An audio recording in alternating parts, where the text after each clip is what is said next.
परिचय। हेलो बच्चों, हम चिड़ियाघर में हैं।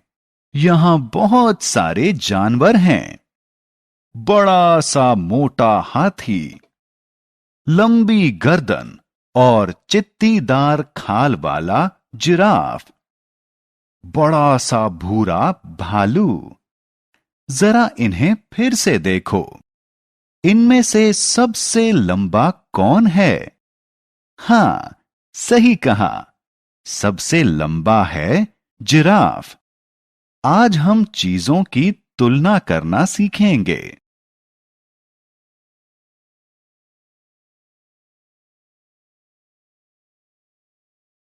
आओ सीखें। चीजों की तुलना करना। बड़ा, छोटा, पतला, मोटा, भारी और हल्का जैसे शब्दों को चीजों के साथ जोड़ना।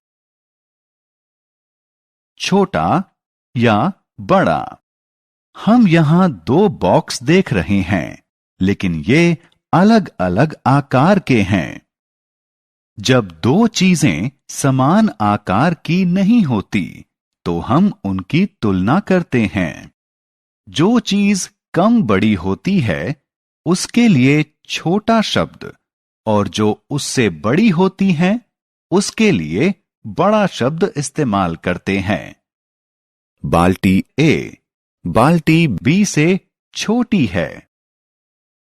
सबसे बड़ा या सबसे छोटा।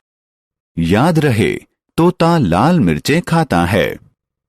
मिर्चें छोटी भी होती हैं और बड़ी भी होती हैं। इन तीन मिर्चों में से पहली सबसे लंबी है और तीसरी सबसे छोटी है। पतला या मोटा। कुछ चीजें पतली होती हैं और कुछ मोटी होती हैं।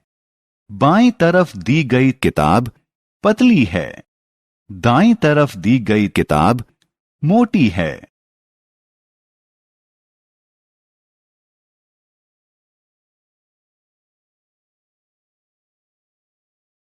सबसे मोटा या सबसे पतला। तीन से ज्यादा चीजों की मोटाई की तुलना करने के लिए हम सबसे मोटे और सबसे पतले शब्दों का इस्तेमाल करते हैं। पहली छड़ी सबसे मोटी है, तीसरी छड़ी सबसे पतली है।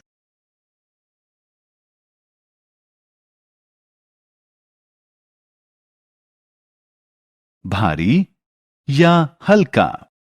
जिन चीजों को उठाना मुश्किल होता है, वो भारी होती हैं, और जिन चीजों को आसानी से उठाया जा सकता है, वो हल्की होती हैं।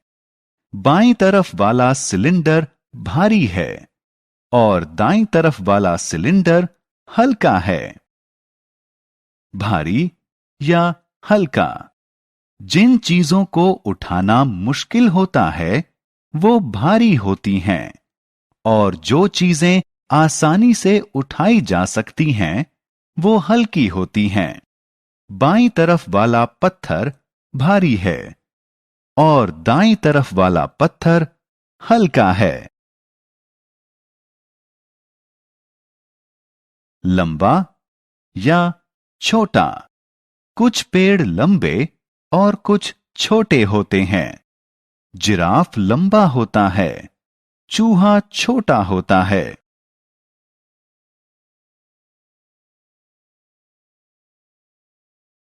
चीजों को मापना। चीजों को अलग अलग तरीके से मापा जा सकता है। आप उन्हें अपने हाथों की चौड़ाई के हिसाब से माप सकते हैं।